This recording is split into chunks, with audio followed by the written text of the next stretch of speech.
다같이 사도신경으로 신앙 고백하심으로 12월 9일 월요일 아침 예배를 하나님께 드립니다. 나는 전능하신 아버지 하나님, 천지의 창조주를 믿습니다. 나는 그의 유일하신 아들, 우리 주 예수 그리스도를 믿습니다. 그는 성령으로 잉태되어 동정녀 마리아에게서 나시고 본디오 빌라도에게 고난을 받아 십자가에 못 박혀 죽으시고 장사된 지 사흘 만에 죽은 자 가운데서 다시 살아나셨으며 하늘에 오르시어 전능하신 아버지 하나님 우편에 앉아 계시다가 거기로부터 살아있는 자와 죽은 자를 심판하러 오십니다. 나는 성령을 믿으며 거룩한 공교회와 성도의 교제와 죄를 용서받는 것과 몸의 부활과 영생을 믿습니다. 아멘.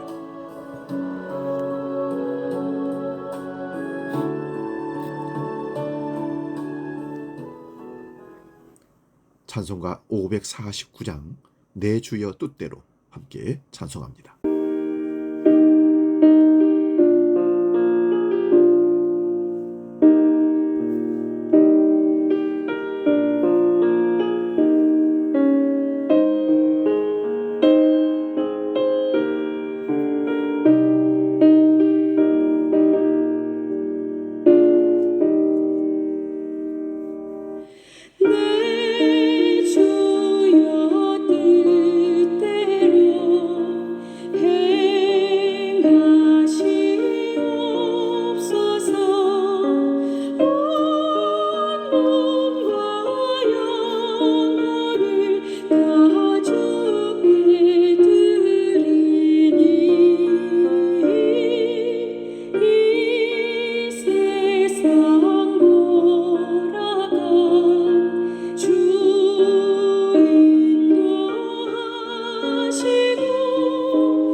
오늘 우리에게 주신 하나님 말씀은 구약성경 출애굽기 4장 10절에서 17절까지 말씀입니다.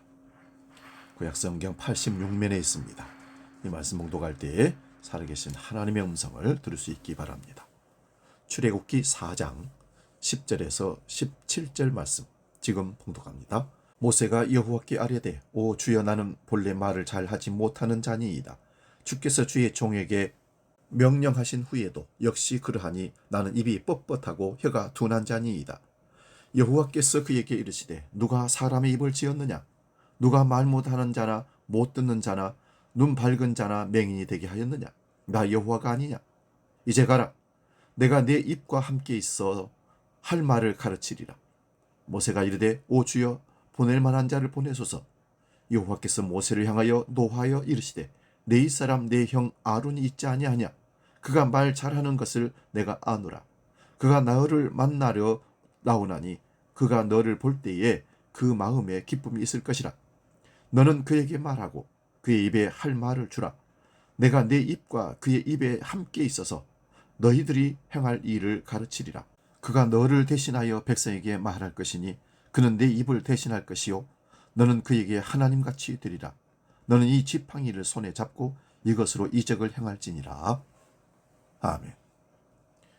봉독한 말씀으로 하나님의 계획 안에 있는 나, 이런 제목으로 말씀의 은혜를 나눕니다. 하나님의 계획 안에 있는 나.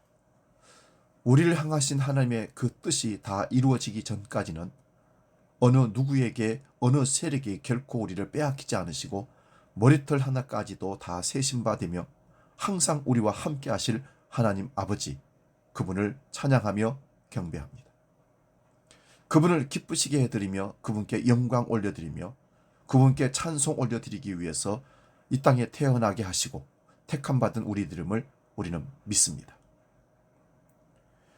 백성의 지도자, 리더자의 가장 중요한 자질 중에 하나는 열정이라고 언급하는 책들을 자주 봅니다. 그런 책들을 보며 격하게 공감하면서 실력은 좀 부족해도 되지만 열정 없는 사람은 안 된다는 것입니다. 특히 목회는 더 그렇다고 생각했습니다. 부교육자들에게도 열정을 갖고 열심히 하는 게 중요하다. 불이 있어야 한다라고 얘기했던 것이 기억이 납니다.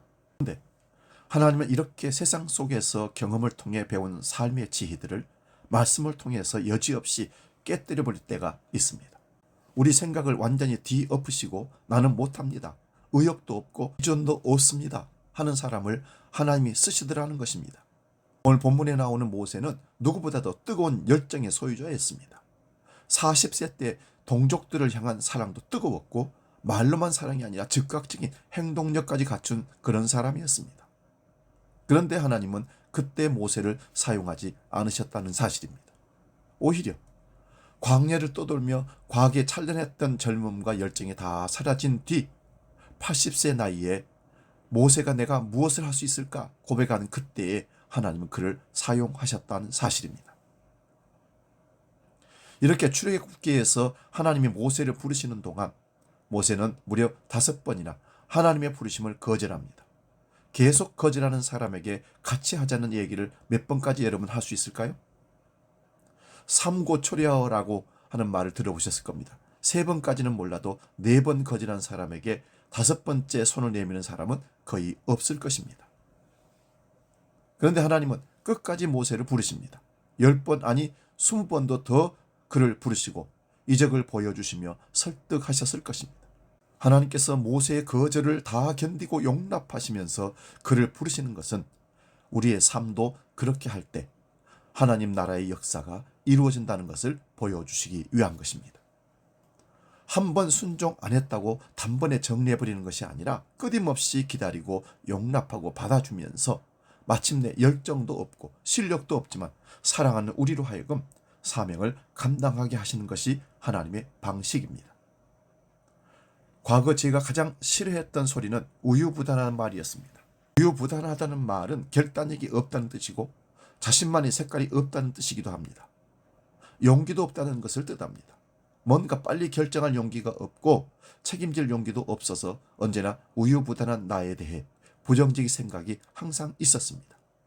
그런데 오늘 말씀을 보면서 처음으로 우유부단함이 하나님 앞에 가면 좋은 게 되는구나 생각하게 되었습니다. 우유부단함이 하나님께 가면 어떻게 됩니까? 온유함이 되는 것입니다. 그래서 모세에게 하나님께서 민수기 12장 3절에 이 사람 모세는 온유함이 지면의 모든 사람보다 더하다 평가를 내렸습니다. 우리의 우유부단함도 하나님께서 쓰십니다. 내 가장 약한 부분을 쓰시는 하나님이십니다. 하나님은 열정 가득한 40세 모세를 사용하지 않으시고 우유부단한 80세 늙은 모세를 사용하셨습니다. 우리의 연약함도 하나님의 계획 안에 모두 들어 있습니다. 하나님은 간절히 기도한다고 갑자기 없던 능력이 생기게 하지는 않으십니다. 하나님은 내 강한 부분을 전혀 사용하지 않으시고 내가 가장 약한 부분이라고 생각했던 그것을 끄집어내어 사용하실 때가 참 많습니다. 왜냐하면 그렇게 하시면서 은혜와 감사로 사명을 감당하게 하시고 그 약한 부분의 열매가 맺히게 하시기 때문입니다. 나는 약하나 내 모든 거절을 다 받아주시고 열정 없고 우유부단하며 약한 나를 있는 그대로 용납해 주시는 주님 때문에 우리는 강하며 우리는 소망이 있습니다. 사랑하는 여러분, 하나님은 우리를 하나님의 계획 안에 두고 우리를 이끌어 가십니다. 내 생각, 내 판단으로 이 세상을 살려고 고집하지 마시기 바랍니다. 약함이든 그 어떤 것이든 하나님의 계획 안에 내려놓고 위탁하면 하나님은 그저 사용하십니다. 기도하겠습니다. 거룩하신 아버지, 우유부단하고 연약한 모세를 하나님은 설득하시고 기다리셔서 마침내 이스라엘의 인도자로 사용하셨습니다. 우리 또한 우유부단하고 결단력이 부족하고 약점이 많습니다. 그런 우리를 하나님께서는 설득하시고 기다리시며 사용하신다는 사실을 믿습니다. 주여, 우리가 부족해도 버리지 마시고 사용하여 주옵소서. 이제 주기도로 기도합니다. 하늘에 계신 우리 아버지, 아버지의 이름을 거룩하게 하시며 아버지의 나라가 오게 하시며 아버지의 뜻이 하늘에서와 같이 땅에서도 이루어지게 하소서. 오늘 우리에게 일용할 양식을 주시고 우리가 우리에게 잘못한 사람을 용서하여 준 것 같이 우리 죄를 용서하여 주시고 우리를 시험에 빠지지 않게 하시고 악에서 구하소서. 나라와 권능과 영광이 영원히 아버지의 것입니다. 아멘.